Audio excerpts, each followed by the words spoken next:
Let's get this thing going. Check 1, 2. The Hip Hop Study Hall podcast with DJ Ekin starts now. About hip hop. As I told you, the dude was going to join us here at the Hip Hop Study Hall podcast. My dude, Raw Youngin, let's see, 808 Mafia / Epic Records recording artist.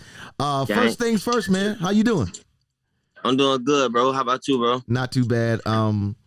Let's do this for folks who, and even me, like I moved here from New York, right? I went to UCF in Orlando and I live in Tampa right now. So if someone's to ask you where Lake City, Florida is, where you from, where would that be as if they were thinking about like Orlando, Tampa? Where's Lake City at?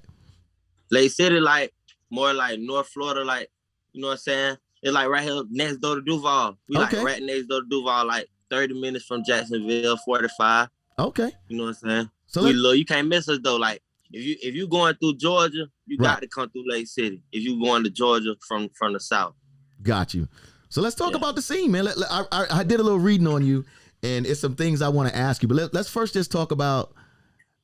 For me, I'm doing some discography work, research on you, and records start appearing late 2018, 2019.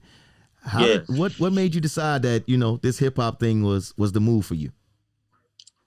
Like really, like what motivated me to do the music shit, like really, like I started out like doing shows in my hometown, you feel me? And I had like all the jits that was on my trail, you feel me? Right. Everywhere I had the surrounding counties, I hit Baker up, like look, I hit all the surrounding counties up, like Live Oak, Jasper, you know what I'm saying? I did shows at them places. So this ain't nothing fake for you. The groundwork has been put in, the work of being on the ground and being in the scene. Oh yeah, definitely, nigga. We been on the grind. We been on our grind. Like I say, like we was there with it. You feel me? And I ain't never had no dull moment on the come up. Right. So like I like it. Let me ask you this part right here because it's a big thing nowadays with a lot of artists, especially younger artists that are coming into this game like yourself that are newer artists, right? And they think, oh man, all I got to do is get on YouTube. That's all we got to do is we got to go digital. How important was that grind of actually going and meeting those fans that you were building and shaking hands with them and being in those crowds live and direct with those people? I mean, reset that again. Like when nowadays a lot of artists, especially younger artists, right? The newer artists, they think everything can be done online. Everything is digital. All I got to do is make a video, put it on YouTube. But one of the things you talk about that you did was you started to build a fan base from your city, surrounding cities, and you got out there and you went out there and met those fans and performed for those fans. How important was that part to your grind and your growth? See, it's important to do that though. You feel me? Because like that way your organic fan base gonna come in that like. Of course, anybody can make a viral video and the world gonna see it. You know what I'm saying? If you're doing something crazy that they want to see, but like that fan base ain't gonna stick with you. You know what I'm saying? You just came out the blue, right? Like me, they worked with me. You know what I'm saying? They seen my come up. You know what I'm saying? I was in every team party, like you know what I'm saying, performing. They already knew I was coming before I even said I was coming. Right? They know I'm gonna be there. You feel me? But it's like. Yeah, it's important to be on your grind, like on the groundwork. You know what I'm saying? Communicate with people and shit. Right. The thing I tell a lot of artists too, man, and it seems like you notice this, is that they forget, like they start looking at the rap game, right? They see all these big people that they want to meet and this, that, and the other, right? They forget how important that person right next to you is. And you talk about the teen crowd and how you really rock with them. Do you think that that's a misunderstood generation right now when it comes to the hip hop scene? Like, do you think that the older cats should be watching more and listening more, other than when it's time to make money? Yeah, for sure. Of course. Cause like it's a lot of young niggas out here hard, bro. Even like female artists too. Right. You know what I'm saying? It's a lot of talent out here, you know what I'm saying? But like I do feel like the younger artists get overlooked more. You know what I'm saying? Cause people want to do business with, you know what I'm saying, people that's grown over 18, got, you know what I'm saying? They don't really want to deal with the jits, you know what I'm saying? But we the motion though.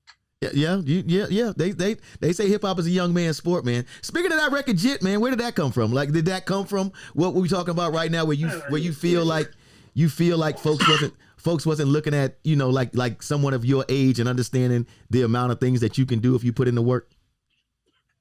Like Jit, see that Jit record came about like me and Southside worked on that record, 808. Right. So like he he actually like wrote the hook, the jit part. We came up with that, you know what I'm saying? But we really was like, we put it out just like, you know what I'm saying? Bring the word jit out for people to understand what jit is. You know what I'm saying? Like a jit is like a young adult. You know what I'm saying? Right. Jit, right? Like how the song is.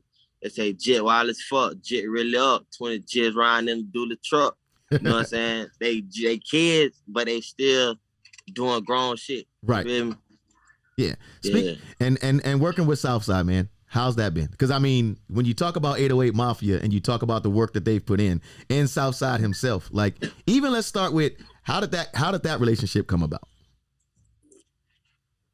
Really, I met Southside through my manager and my homeboy. Shout out to Road Runner Jayu and Omar. Omar, my manager, he had introduced me to Southside like 2 years ago type shit. That's how me and Southside met. And obviously, well, me asking how's the relationship going, it's a kind of a rhetorical question, but on like some big brother dude who really got experience in the industry, how important has that been to your growth? Oh, it's very important though, cause like, he done taught me so much shit. Like without him, that I wouldn't knew. So I probably would have eventually found out, but I wouldn't have found out that fast. You feel me? He taught me a lot. You feel me? Right. Like I appreciate him, bro. Our relationship still there. We on right track. You know what I'm saying? That bro. I talk to him every day. Day is birthday. Happy birthday, bro. Oh yeah, big up to Southside, man. Happy birthday. Stop playing. Don't forget, man. Hit that subscribe button right now so you can catch all the updates and all the haps here at Hip Hop Study Hall. All right, it's your man DJ Ekin. I see you. Subscribe. Hit it now.